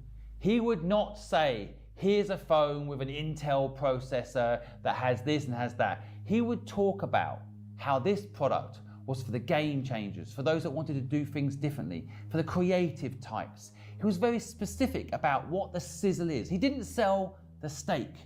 Now, in that process of selling, there's a couple of other lessons that Steve Jobs teaches us. Of course, he doesn't sell to millions through social media. He picks a community, 3,500 people in a room. He sells to them, he connects to them, he talks to them, and they go and talk to the rest of the world. Getting someone on your side selling for you is one of the most powerful ways to sell. The number one salesperson in my last company was my accountant. Why? Because I gave her the tools to sell. I told her what we did and how we did it. I showed her the sizzle through the numbers. We helped clients be more successful. We helped businesses starve off bankruptcy. We made sure companies did well, and she was proud of that. She would sell the sizzle. She'd sit with her other CFO friends at lunch and she'd say, we saved a company from going bankrupt. We made one company an extra £1 million a month they didn't expect. She would tell people the outcome. She wouldn't say, oh, I work for Fluid and we have marketing ideas. That's not exciting. She talked about the results. She talked about the philosophy, the sizzle. The second element of learning to sell is understand the process of selling. So many people don't. So many people start on what I call the third step. And you need to do 2 steps first before you ever start implementing the third step in sales. So the first step in any sales is understand your customer. Now it sounds so obvious, and I'm shocked how many people don't do it. I often get emails that say, Dear John, or they say, Dear Simon, I really love what you're doing X, and they haven't actually researched what I'm really doing. However, when someone sends me something and understands what I'm doing, is clear on how they can bring value to me, I sit up and I listen. And that is the number one thing that people don't do in the first step of sales. Enough research. They do not spend enough time understanding if the person they're talking to actually needs them. They spend way too much time selling to people that don't actually need what they've got to sell. Don't waste your time with people that don't need what you've got. Focus on the people that do need what you've got. First step is, do they need you? Get to know them. The second step in this 3-step process to get any sales done is understand the person you're working with in the context of, do you like them? This element of sales is so powerful. If you can have a real connection with the person you're selling to, a genuine connection, not a fake connection, it is something that will help you get through all sorts of difficult times in that relationship. You need to like each other. You need to genuinely like each other. And if you meet someone who needs what you need, but they don't like you and you don't like them, one, the sale probably won't go ahead. But even worse, the sale might go ahead. then you'll be working with someone that doesn't like you and you don't like them. If they're rude, they're abrupt, you go out for dinner, they're rude to the waiter, if it doesn't appeal to you, drop them. Do not work with these people. It might be hard, you might want the revenue, but I promise you will not build a business that will last if you sell to the wrong people. So, first step, do they need you? Do you need them? Second step, do they like you? Do you like them? If you do these two things well, the final step, and let's call it the deal, it will happen. Because if they like you and they need you, they will work with you to make a deal happen. I have done enormous deals every single time in my career. I've done the first two steps right, it's no problem. In fact, I have said how much I would like for, say, example, a contract, and that client's come back to me and given me even more, told me the budget, given me insight into how to make sure we get the work. So it's so important to not just go in there cold with what you've got to sell, but go in there understanding the person and making sure it lasts. If you follow these 3 steps, I promise you, you'll get every single sale done. Now, there's one more final thing I want to tell you about sales. You've got to think long term. There was a study done by Harvard. They analyzed the best salespeople in the world. And the top 50 salespeople in the world would, on average, approach someone to get a deal done 5 times. They would send them an email, for example, and then a few weeks later they'd send them a follow-up email, and then maybe they'd send them a brochure or contact them through social media. They would basically contact maximum of 5 times before they would actually consider that lead dead. And that was their mistake. And we're talking about the leading salespeople.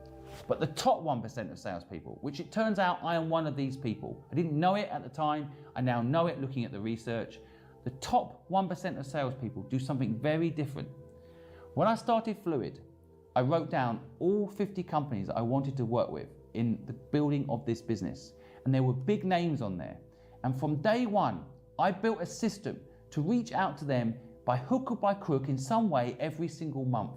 For example, at Christmas, I would wish them a Merry Christmas, send them a card. Chinese New Year, I'd send them something.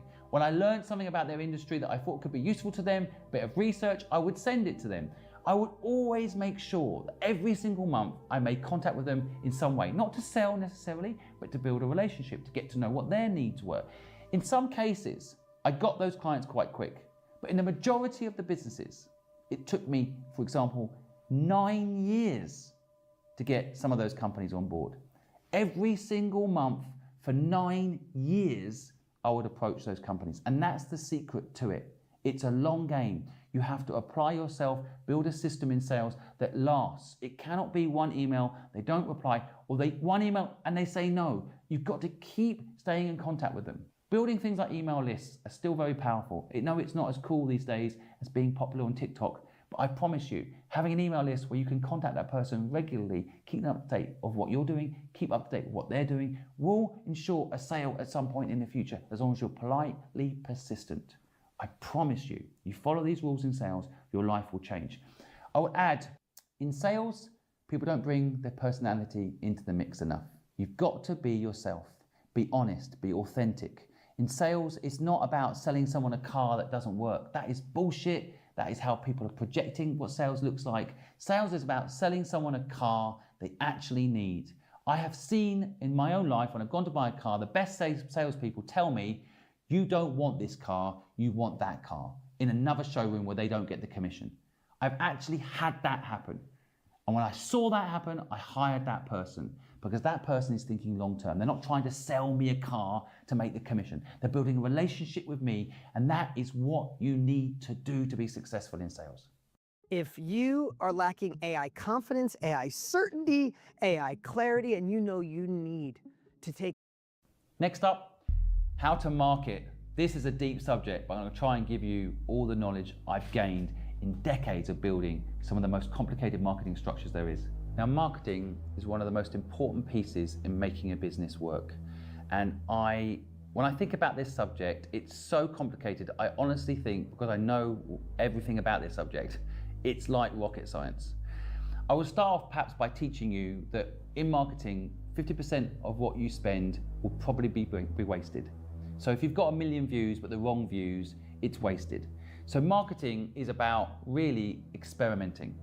Now, I mentioned earlier when talking about sales, sell the sizzle, not the steak. Of course, that applies in marketing too.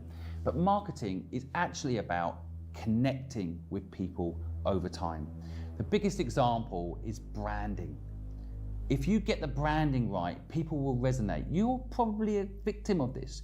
You would rather buy an Apple than an X other brand, right? You've become a victim of good marketing. And when, for example, the iPod launched, people all thought the product did the selling, it was such a good product, that's why it did so well. No, when they launched the iPod, they spent more money marketing that product than any company had ever spent on marketing a product ever. Marketing is not one thing. Marketing is a complex structure combining PR, brand messaging, product market fit. If you don't know product market fit, I can cover this later, but basically you've got to make sure that the people you're talking to will resonate to the product that you're selling or the service that you're selling. And marketing, in my opinion, is actually number one thing. It's understanding who your customer is. Now, often in business build, you'll see businesses focus on niches to start with. Now, it doesn't have to stay in that niche, but it's a great place to start. So Facebook, for example, it started off in universities. And by connecting people in universities, of course, now it became connected to everybody all over the world. But they understood their customer. They knew what that customer was looking for. And in the early days of Facebook, they put a feature on there called single or available. I can't remember the exact terminology, but they basically created a feature that let you know if that person was in a relationship or not. And that was designed to help the university students understand the dynamics between their fellow university students. And so they knew their market audience and they then marketed that feature. People would then go around saying, did you see Sarah? She's suddenly single. And that would be the marketing for their product. They built a tool in the platform that became what people spoke about, that created the marketing for you. And in my opinion, that's the holy grail of marketing. And this brings me on to point 2. I call this the staircase philosophy. So the best way for me to teach you this is to tell you what I have recently done. So weirdly, a few months ago, a staircase came up for sale in London. It's the first time a staircase had ever been for sale in London. It's ridiculous. And I heard it on the news that this staircase was for sale. And I told my brain instantly, we're going to buy it. Now, I didn't have an exact plan of what I was going to do with the staircase, but what I knew was that staircase symbolized something for my business, which was step by step, you can get anywhere you want. But also, I knew I could newsjack. That staircase was a sensation. People didn't know why someone was selling a staircase.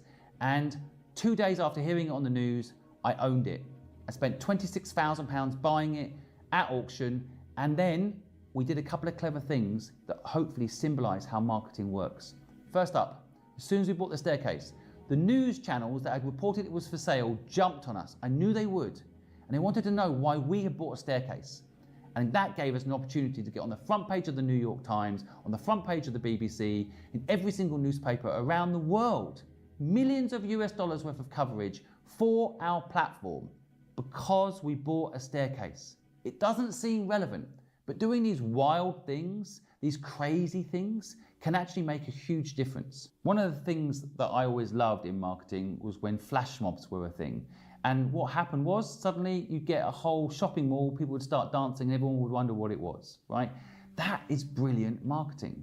Now, it might not sell your product exactly in that exact moment, but over time, it allows you to have a reach and expansion and uniqueness to you that will help you stand out, because that's what it's about. It's about standing out. So by buying a staircase, we then evolved it. We got all this PR, millions of dollars worth of free PR for a staircase. Then we put a doorbell at the bottom of that staircase, and we said, if you've got a dream, press a button. We'll then upload your dream to our 4 million following and get you free exposure. Well, that was what the press needed to do a follow-up story on it. Once you bought the staircase, what did you do with it? And they wrote all about that. But also, we built a whole new way of helping people on the back of a staircase that was for sale. I knew it symbolized helping people step by step. And then the final step in marketing, we all need partners. Marketing isn't about promoting something on your own. We then want to get a partner like Ring Doorbell or Amazon, who own Ring Doorbell, on board to sponsor the doorbell, to sponsor the staircase, to help us reach even more people. And then suddenly they pay for our marketing. And so marketing isn't a standalone thing. Marketing isn't a non-living organic product. You have to see it as living. You have to see it as evolving, and you have to see it as something that you do that pushes the envelope. Now, marketing is connected to sales. If you have a sales team, in a way, when they ring someone up, how they speak to someone, how they treat someone, that is also marketing. That's brand marketing. However that person receives your phone call, receives your interaction with them, will affect your brand. And that is marketing. Nike, for example, how do they do marketing? Well, they endorse the very best athletes in the world. Of course, in some cases, they make shoes with those very successful athletes. They are lining themselves up with these people that are incredibly successful. What does Apple do? Apple links to creative people. So therefore, everybody wants to have some sort of creativity in their life, beauty in their life. So they buy the product they think is for the creative people, right? IBM Notebook was a better product, but people didn't want that. It didn't symbolize something cool and sexy and creativity. So I think marketing is about, again, similar to sales, selling the sizzle, but it's also about understanding who your customer is, how to reach that niche, and then how to work with that niche to expand into the wider world if you want to scale. It's the staircase method. What's your staircase? What's going to make you stand out? How can you evolve that thing that makes you stand out and go even further? Number 3 is systems. When you're doing marketing, it is such an overwhelming thing. There's so many different ways you can do it. You can do email marketing. You can do social media. You can do PR. You can do branding. You can do events. I mean, the list never ends. So how do you decide which one to do? Well, first of all, whatever you do, you've got to build a system to do it. So if it is email marketing, then you have a good data collection system. You have a good data management system. And then you have a good way of pushing out the content to that database. And whatever one of these things you do, if you do all of them or you do one of them, do them well. Do not do all of them and all of them badly. I see so many people with, on their website, Twitter and Facebook and Instagram links, and then you click through to them and they're dead. You're better off doing one well. Now, I think marketing is something where you should spread your bet. You want to do many different ways, what I call entrances into your business. You want to do many of them as you can. But do not overstretch yourself. It's better to do one platform on social media really well than try and spread yourself thin. But if you set up a system for doing your social media, there is a chance you can do all of them well with the same amount of resources doing one of them well. So for example, on my social media, I have one core video and then we edit it in-app for each of the channels. So we don't have to record separate videos for each of the channels, but we do in-app edit them so they're actually tailored to that particular platform's nuances, be it their font or their image. So you can actually set up a system to do all of these marketing things. But the key, of course, is not only just systems, but making sure you pick what works for you. Now, when it comes to marketing, one of the big mistakes I see people get taught is marketing is about having the staircase only. It's not about having the staircase only. It is about applying what you like to do as a founder, or maybe what your team likes to do, into your marketing strategy. As an example, if you don't like talking on camera, that's not your thing. As long as you're not hiding away from learning something new and you genuinely don't like to do it, but, for example, you love to write, then doing an email marketing strategy is probably right for you. Posting on LinkedIn is probably the correct platform for you. Sure, you'll hear people talking about how good TikTok is and how much benefit they've got from it, but it doesn't work for you. It's not sustainable for you. It's not something you're going to enjoy. And marketing is something fun. This is something I want you to take away. No one talks about it, but marketing is meant to be fun. I took my son to buy that staircase. We had a laugh. Once we got the staircase, we had a laugh cleaning it up. We had a laugh putting a blimp on top of it. We had a laugh putting a doorbell on the front of it. We enjoyed the whole bloody thing. And if you don't enjoy it, what's the point? Marketing is about enjoying it. That's why I see brands do well. I'll give you an example. Starbucks marketing in the early days was two things. First, they would take good locations, sometimes quite close to each other. So instead of getting a billboard advertising Starbucks, they'd open up another Starbucks. And even if it was loss-making, as long as it wasn't more expensive in its loss than a billboard, they were better off having a store. Then people could have the experience. They never did any billboards. It's changed now, and I would argue it's not as good a brand anymore, but they opened up locations. That was one of their marketing strategies. The second thing that they did that was really clever is they looked after their staff, which sounds really obvious, doesn't it? But they did. They talk about their staff as partners. The baristas are partners. In some respects, the internal training manual talked about their baristas as the customer. And it worked. In the early days of Starbucks, to say what you like about them today, but in the early days of Starbucks, when I used to walk in there, a barista would know my name, they'd know what drink I wanted, and they were just working for Starbucks, but they cared because they were looked after.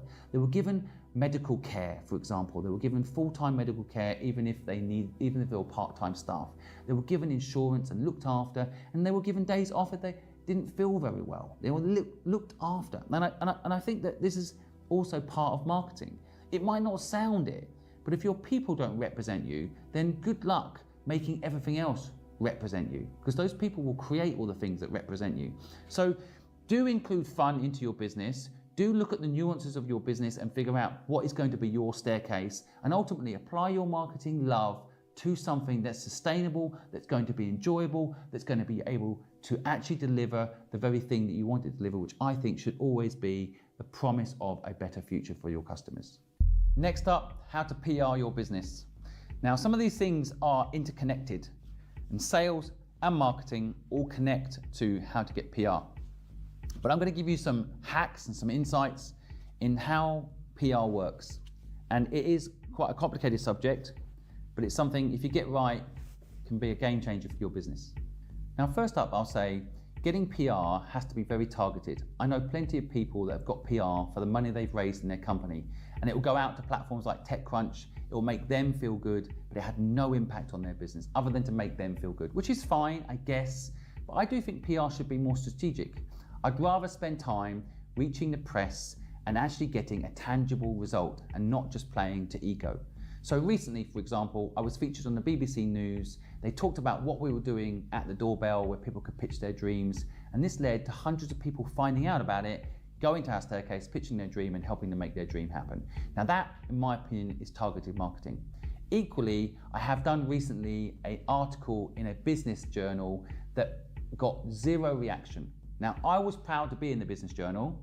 I don't want to say which one it is so I don't insult them, but ultimately it actually led to no value as far as what I wanted to do, which is help people do what they love and make sure people know there's a service out there for free to help them do what they love. So PR is very important to be targeted.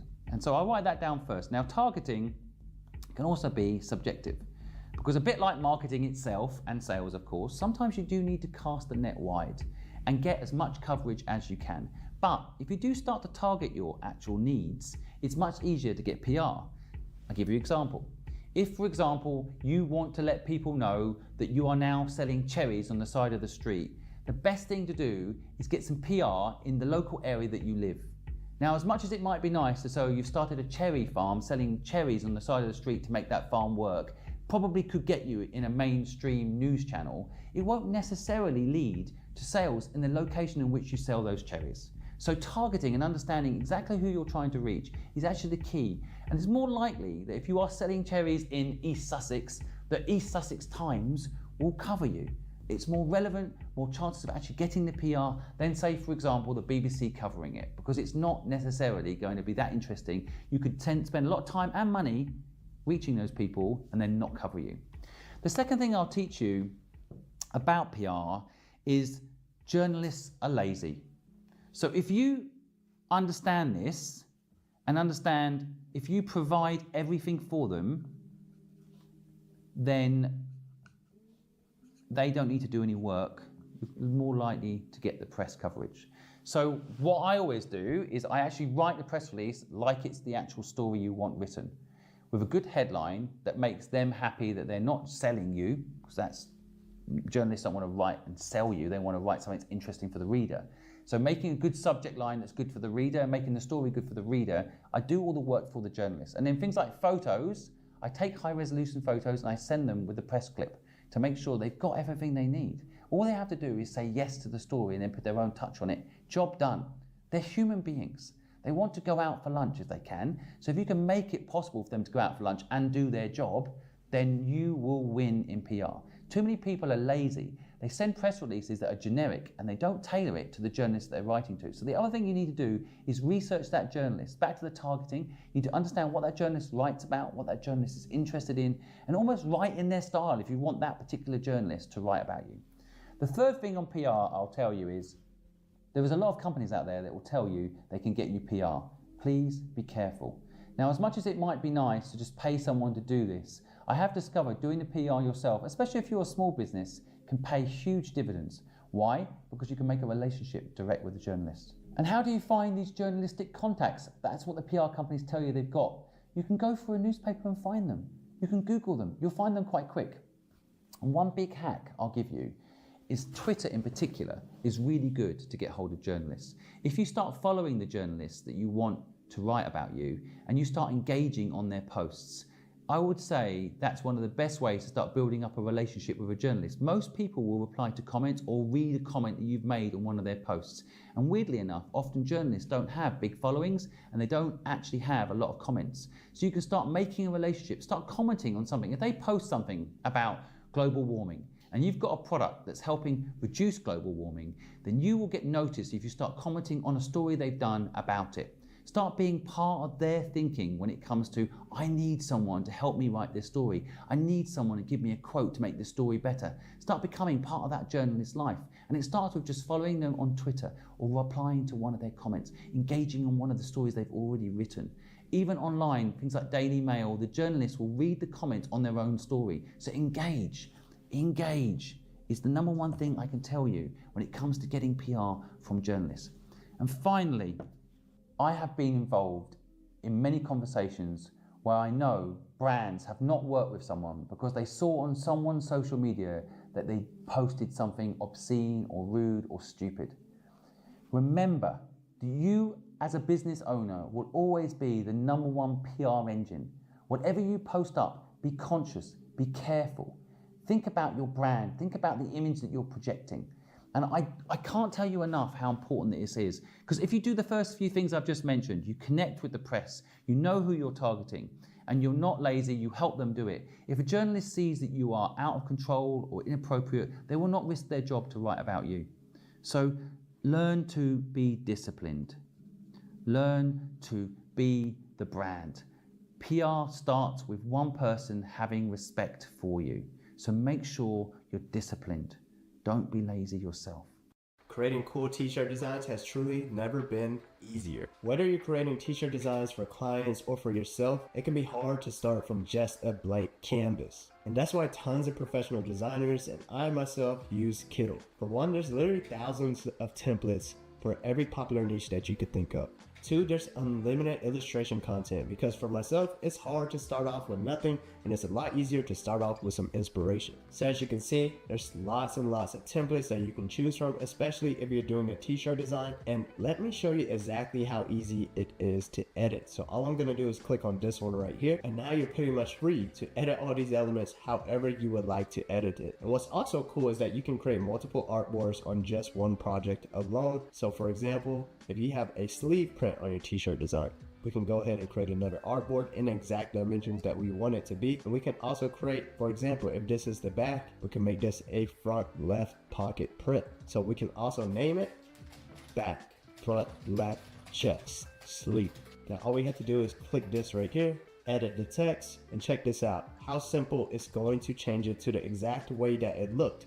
Right now it's showing us what we're spelling out, but it's going to be really simple for it to change. And now we're going to do the same thing for this one right here, and there we have it.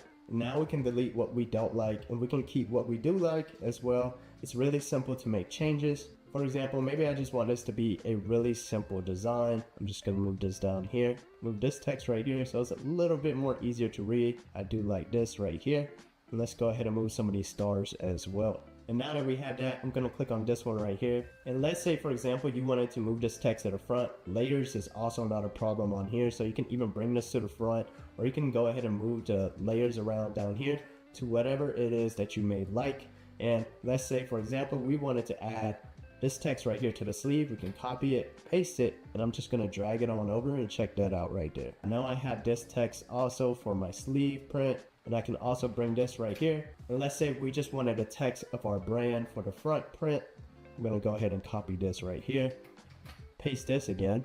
And I'm gonna go ahead and bring it on over to this artboard. And they also make it really, really easy for you to change colors, just like that. So for example, if I had a white garment and maybe I want to... Next up, one of my favorite subjects, one of the questions I get asked the most, how to get an investor. Learning how to get an investor can dramatically change the trajectory of your business. Equally though, just before I go into how to get an investor, I want you to think carefully about whether or not you need an investor. Now, I have invested in 78 companies. You can go on my website, simonscript.com, and look at some of the companies I've invested in. I have seen it all. And sometimes, if you get the wrong investor or get an investor for the wrong reasons, you will have a new boss and your life will become a nightmare. It will be easy at the beginning when you get the money and will get harder over time if you do it wrong. I will try to teach you how to not get it wrong, but equally, please ask yourself, is there another way to make the business work? And I'm going to touch on other ways that you could make it work, even if you don't get an investor, within this How to Get an Investor chat. Now, there are quite a few different ways to get an investor depending on the stage of your business and how much you're trying to raise. If you're trying to raise money in the early days of a business, I would say to you, the more traction you have in your business, the easier it is to get an investor. Now, that does not mean to say if you just have an idea, you can't get an investor. You definitely can. There's just less people that will fund it. So just like the sales stuff I taught you earlier, it's probably better to make sure that you actually know who you're targeting when you're getting an investor. What is the profile of the person you want? So if you're going after someone that perhaps will fund a business that has no traction, it's just an idea, then remember, those people's profile, they probably want quite a lot of equity. They'll probably want some involvement in the business to make sure it works. They probably want some sector relevance, industry relevance to your business so they can add value, because no investor, I don't care who they are, just want to feel like money. Everybody wants to feel like they're bringing some sort of value. In fact, I would argue you shouldn't invest in a business unless you can bring value.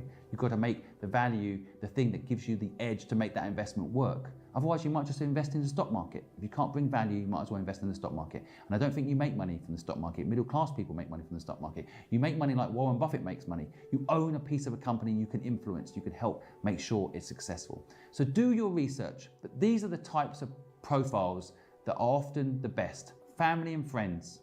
Now, I know family and friends can be difficult for a lot of people. A lot of people don't have family and friends with money.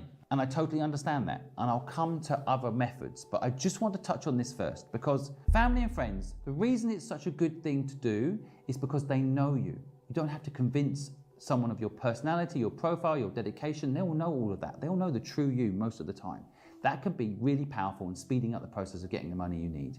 Now, of course, we all know it can get messy if you take money off family and friends and you don't pay them back. So tell them the truth. They could lose all their money. That's all you need to do. You need to tell them they could lose all their money. In the wish to get investment, we sometimes go down the road of overselling it, and that's totally normal. But please be careful with this, especially with family and friends. If you tell them, you invest in my business, it could all go wrong, you can lose everything, then after that, it's up to them. But you make it clear.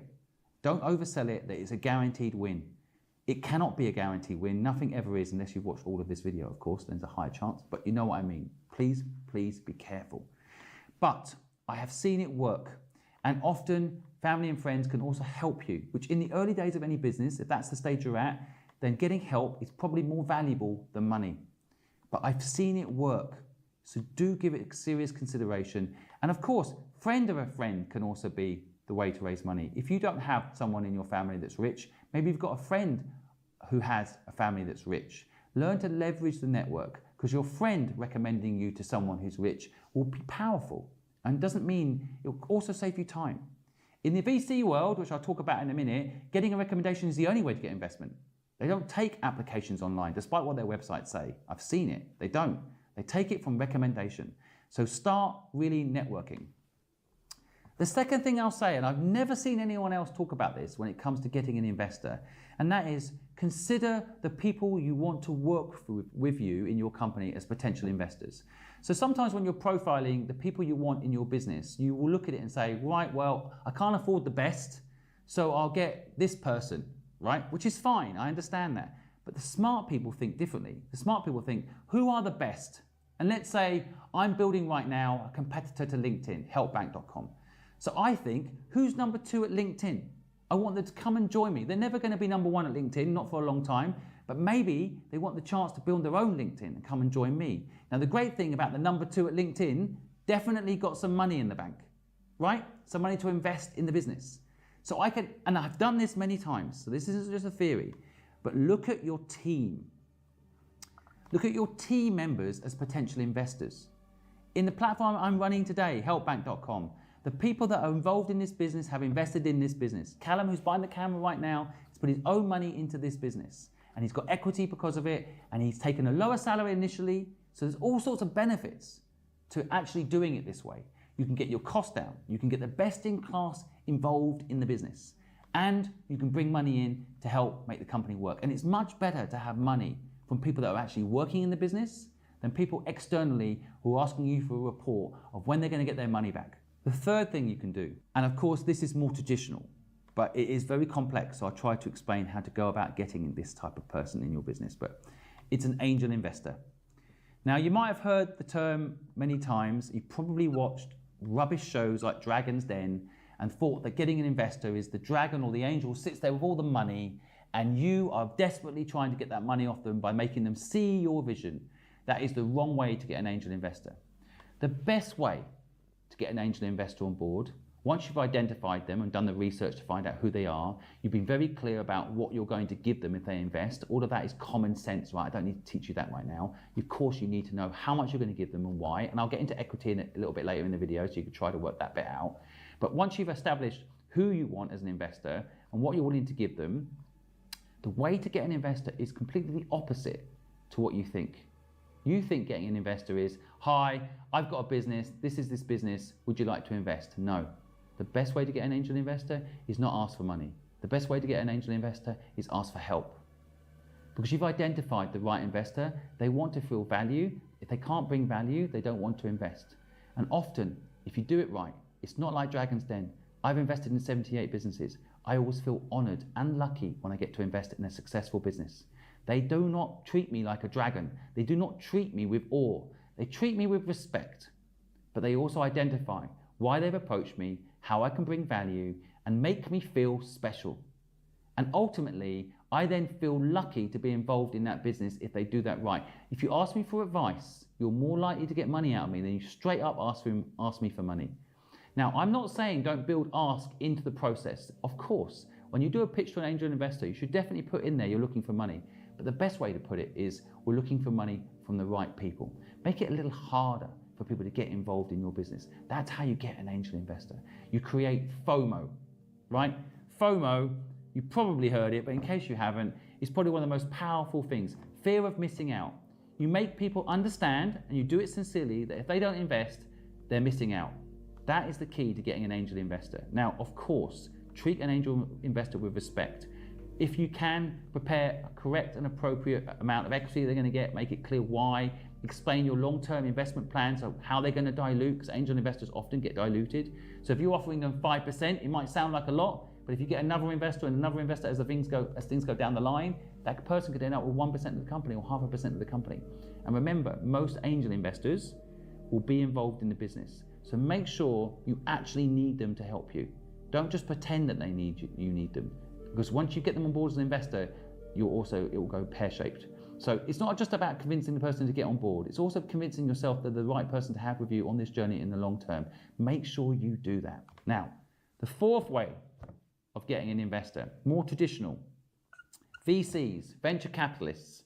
Now, these types of profiles are often a little bit further down the line in your business model than just a startup or an idea.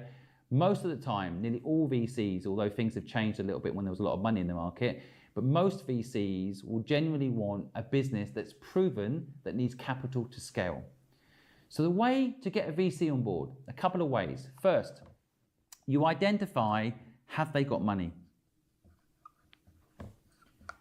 Now, what happens with a lot of VCs is they're raising funds and they're deploying funds and then they're raising funds again. And they won't necessarily tell you.